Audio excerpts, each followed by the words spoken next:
Halo bro, dimanapun kalian berada, gimana kabarnya? Balik lagi sama saya Malva ya guys ya. Di video kali ini Malva akan merangkum film berjudul The Curse of La Llorona yang dirilis tahun 2019. Sebelum lanjut ke pembahasannya, jika kalian suka dengan channel ini, silahkan subscribe terlebih dahulu untuk membantu saya lebih berkembang lagi. Gak usah banyak cincong di awal, siapkan diri kalian, pusatkan pikiran, jangan pernah berkedip, selamat menonton dan cekidot.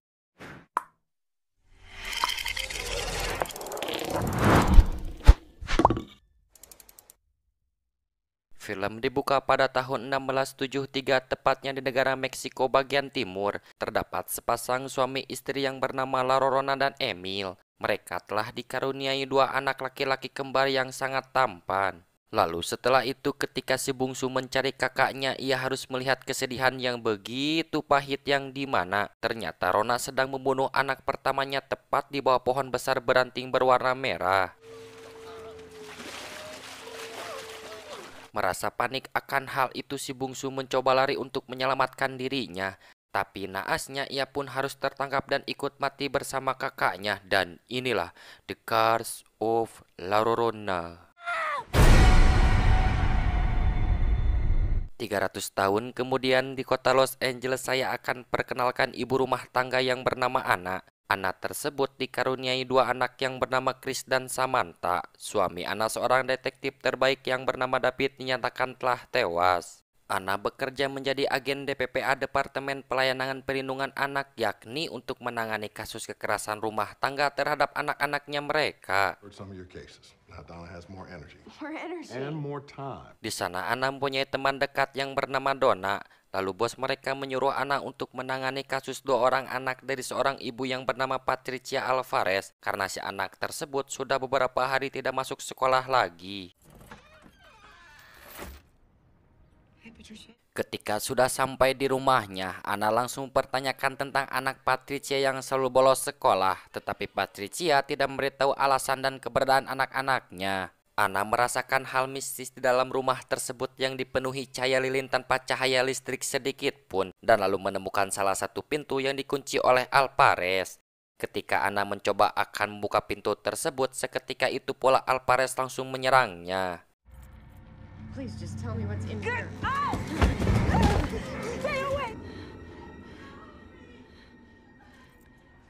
Akibat baku hantam itu, Ana berhasil mendapatkan kunci pintu ruangan tersebut dari tangan Alvarez. Ternyata benar, dua anak Alvarez yang bernama Thomas dan Carlos dikunci di ruangan yang sempit.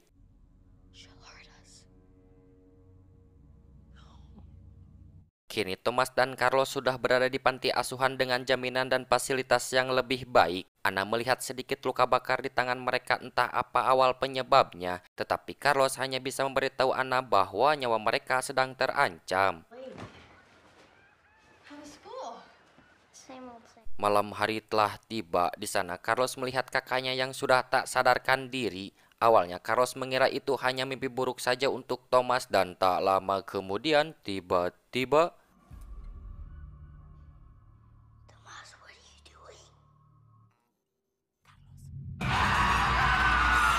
ya, seperti itu. Lalu di sisi lain, Ana dihubungi oleh seorang detektif rekan kerja suaminya yang bernama Cooper, bahwa dirinya telah menemukan mayat anak Alvarez di aliran sungai dekat panti asuhan itu. Sesampai di tempat kejadian, Ana menyuruh Chris untuk tetap di dalam mobil sekaligus untuk menjaga adiknya. Lalu di sana Ana sangat merasa terpukul atas kehilangan mereka, karena Ana sudah berjanji bahwa dirinya akan menjaga mereka berdua. Tak lama kemudian, Alvarez memberitahu mereka tentang alasan mengapa anaknya harus berada di ruangan terkunci, karena iblis wanita Llorona yang telah muncul kembali akan mengambil anak kecil yang tidak patuh terhadap orang tuanya. Karena pada waktu itu bukti penyebab kematian belum ditemukan, jadi terpaksa Alvarez harus dibawa oleh kepolisian untuk dimintai keterangan. Dan lalu setelah itu Chris nekat ingin melihat apa yang sedang terjadi di area luar. Tak lama kemudian tiba-tiba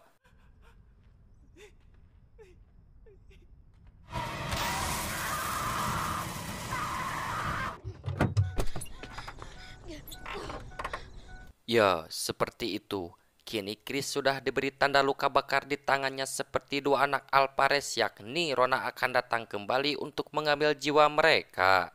Dan tak lama kemudian Anna datang ke arah mereka, tetapi anehnya Chris tidak berani untuk berbicara apa yang sedang terjadi menimpa dirinya. Pagi hari telah tiba ketika pemakaman dua anak Alvarez berlangsung. Mari saya akan perkenalkan seorang tabib bernama Rafael Olpera dan seorang pendeta bernama Perez. Di sana, Perez memberitahu Anna tentang Rafael dulunya adalah seorang pendeta, dan entah apa yang terjadi pada waktu itu, Rafael memutuskan keluar dari kependetaan dan memilih jalan untuk menjadi seorang tabib. Lalu setelah itu Anna ingin mencari tahu tentang asal-usul La Llorona iblis wanita menangis. Sangat kebetulan sekali Perez mengetahui tentang asal-usul yang sebenarnya. Ketika waktu dulu di Meksiko, Rona adalah wanita yang terkenal atas kecantikannya. Lalu suatu hari seorang pria kaya datang menemui dirinya dan dari situlah mereka berdua saling mencintai. Singkat cerita, akhirnya mereka berdua menikah dan dikaruniai dua anak laki-laki yang tampan. Tetapi di balik semua itu, kejadian mengerikan menimpa mereka yang dimana Rona mengetahui bahwa suaminya memiliki istri baru, yakni seorang pelakor yang handal. Karena Rona merasakan sakit yang begitu dalam dan lalu memutuskan membunuh dua anak laki-lakinya. Bahkan Rona pun ikut bunuh diri tepat di bawah pohon besar berwarna merah itu. Kutukan Rona menyebar ke seluruh dunia dan Rona pun akan mencari anak kecil yang tidak patuh terhadap orang tuanya sendiri. Dan tujuan dari hal itu yakni untuk menggantikan anaknya. Lalu di sisi lain Sam yang sedang bermain di rumahnya sendirian mendengar suara tangisan seorang wanita dan tak lama kemudian tiba-tiba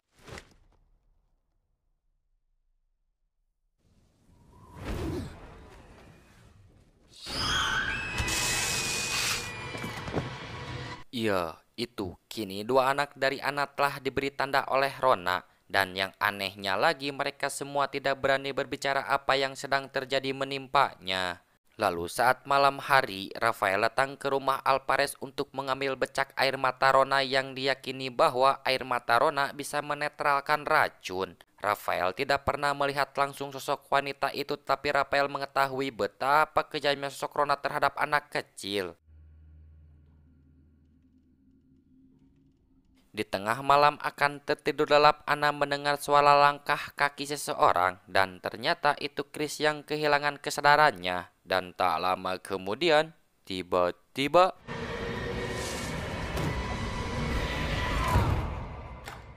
dan mulai dari sinilah Anna akan merasakan hal mistis yang melekat di rumahnya. Bahkan Anna pun diperlihatkan sosok Rona tersebut.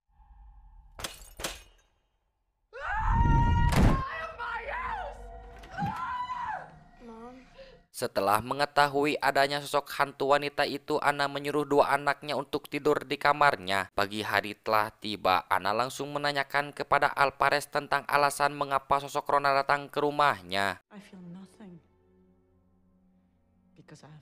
Tewasnya dua anak Alvarez, kini Alvarez menyimpan dendam pribadi kepada Anna yang dimana Alvarez berdoa bukan kepada Tuhan, melainkan kepada sosok Rona itu untuk mengambil dua anak dari Anna. Lalu di sisi lain Chris mendengar suara tangisan seorang wanita. Awalnya Chris mengira itu hanya adiknya saja dan tak lama kemudian tiba-tiba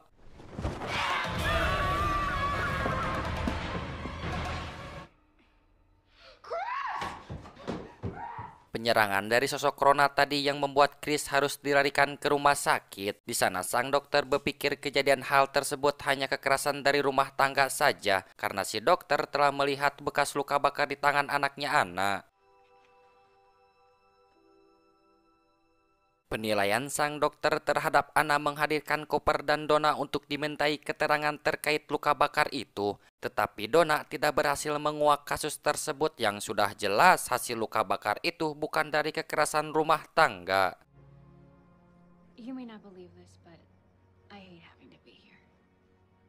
Lalu setelah itu Cooper memberitahu Anna bahwa Alvarez telah dibebaskan karena bukti yang tidak kuat. Kali ini Chris memberitahu Anna bahwa sosok wanita yang sangat kejam selalu datang kepada mereka. Dan di sisi lain Sam yang sedang mandi tiba-tiba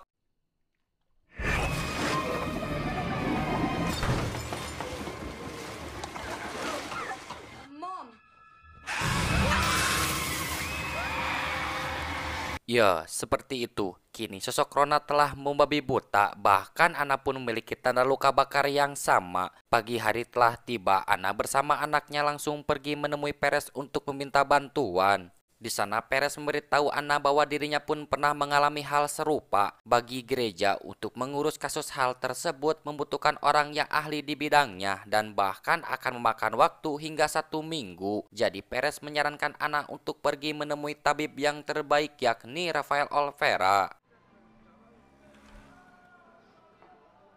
Setelah menceritakan asal-usul yang terjadi menimpa keluarga Ana, kini Rafael langsung membawa beberapa peralatan miliknya untuk mencoba mengusir roh jahat itu. Sesampai di rumahnya Ana, Rafael langsung melakukan ritual Limpia yakni dengan beberapa butir telur yang dibawanya bisa mendeteksi kehadiran roh jahat dan hasilnya pun sangat mengejutkan.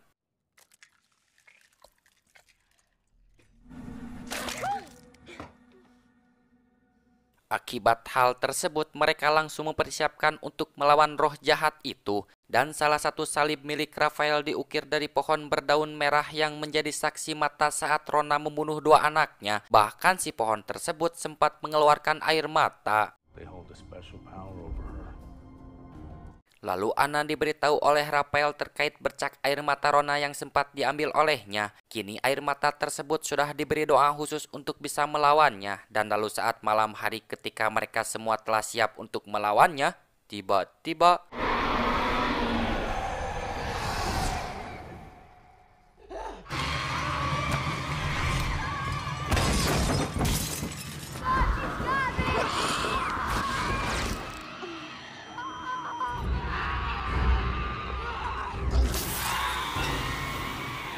ya, seperti itu. Setelah Rona telah keluar dari rumah mereka, Rafael langsung menaburkan benih pohon merah di seluruh pintu rumah tersebut. Dan selama garis benih pohon merah itu tidak terputus, maka sosok Rona tidak akan bisa masuk.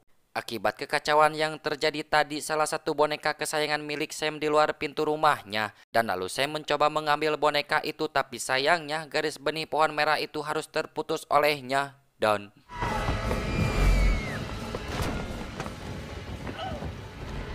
ya, itu. Seketika itu pula Sam langsung dibawa oleh Rona. Lalu Chris memberitahu mereka bahwa Rona akan membunuh Sam dengan cara menenggelamkan di kolam renang miliknya. Saat Ana akan menyelamatkan Sam, tiba-tiba Rona langsung menyerang dirinya. Tapi untungnya Rafael bisa mengatasi hal itu dan berhasil menyelamatkan mereka. Bahkan Ana pun berhasil mengambil kalung milik Rona.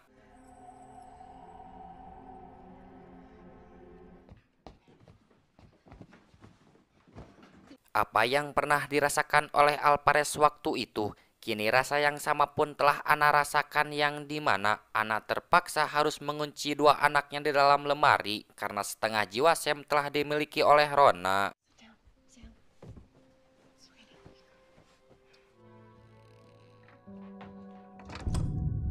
Ketika mereka sedang menunggu malam yang terasa begitu panjang, tiba-tiba Chris merintih meminta tolong kepada ibunya. Dan ternyata itu ulahnya Alvarez datang ke sana untuk membawa mereka yang nantinya Chris dan Sam akan ditukar dengan kedua anak Alvarez.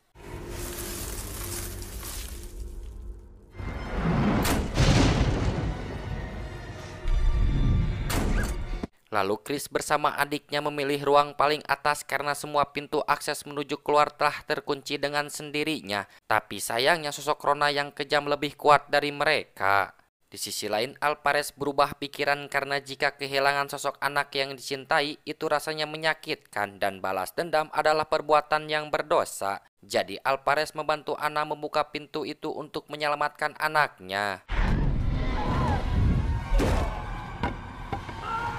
Ketika mereka semua sudah tersudutkan, Rafael langsung berikan salib yang diukir dari pohon merah itu kepada Ana dan hingga pada akhirnya mereka berhasil musnahkan roh Rona yang kejam.